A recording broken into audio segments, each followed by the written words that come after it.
L'éthique à Nicomaque d'Aristote.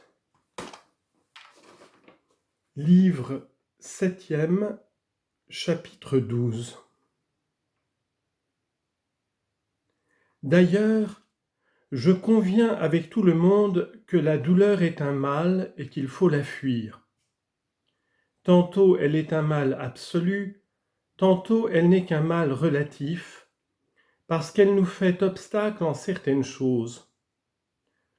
Or, le contraire de ce qui doit être fui en tant qu'il est à fuir et qu'il est un mal, c'est le bien. Il faut donc nécessairement que le plaisir soit un bien d'une certaine espèce. Mais la solution de ce problème n'est pas celle qu'en donnait Speusippe quand il prétendait que le plus grand terme étant tout à la fois le contraire du plus petit et de l'égal, il en est ainsi du plaisir qui a deux contraires, la douleur, et ensuite ce qui n'est ni douleur ni plaisir.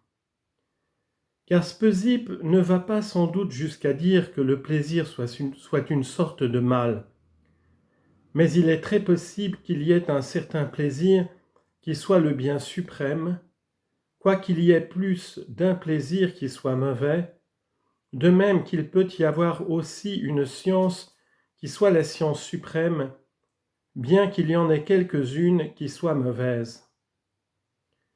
Peut-être même les actes de chacun de nos modes d'être devant se développer sans entrave, le bonheur doit-il être nécessairement l'acte de tous les modes d'être réunis, ou du moins l'acte de l'un d'entre eux, et que cette activité soit pour l'homme le plus désirable des biens, du moment que rien ne la gêne ni ne l'arrête.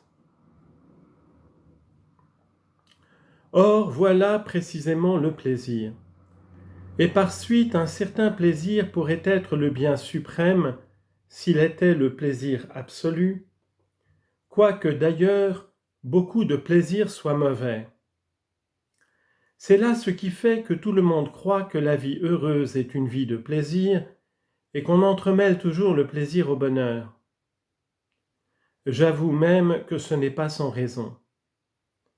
Il n'y a jamais aucun acte qui soit complet du moment qu'il rencontre un obstacle.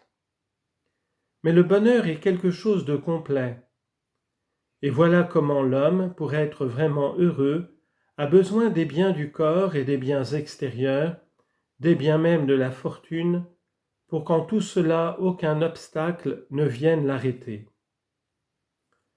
Mais aller jusqu'à prétendre qu'un homme étendu sur la roue ou un homme accablé des malheurs les plus terribles n'en est pas moins heureux pourvu qu'il soit vertueux, c'est là vraiment qu'on le sache ou qu'on l'ignore, soutenir une opinion qui n'a pas le moindre sens. D'un autre côté, parce que pour le bonheur il est indispensable aussi de joindre à d'autres biens les biens de la fortune, il n'en résulte pas du tout qu'il faille, comme le font certaines gens, confondre le bonheur avec la prospérité, car il n'en est rien. Une prospérité excessive devient elle aussi un obstacle véritable. Peut-être même alors ne peut-on plus avec raison l'appeler prospérité, et la limite de la prospérité doit être déterminée par ses rapports avec le bonheur. Si tous les êtres et les animaux et les hommes recherchent le plaisir, cela pourrait bien prouver que le plaisir est en un certain sens le bien suprême. Comme le dit Hésiode dans les Travaux et les Jours, non, un mot tant de fois des peuples répétés n'est jamais tout à fait contre la vérité. Mais comme l'état naturel et le meilleur état des différents êtres ne sont pas les mêmes pour tous, ni en réalité ni même en apparence, il s'ensuit que tous ne poursuivent pas non plus le même plaisir, bien que tous sans exception poursuivent cependant le plaisir.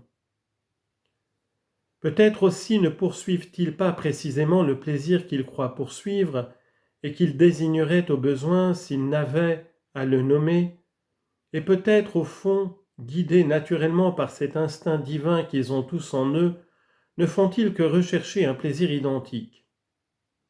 Mais les plaisirs du corps ont hérité dans le langage ordinaire de ce nom commun, parce que ce sont eux le plus souvent que goûtent les hommes, et que tous peuvent en avoir leur part.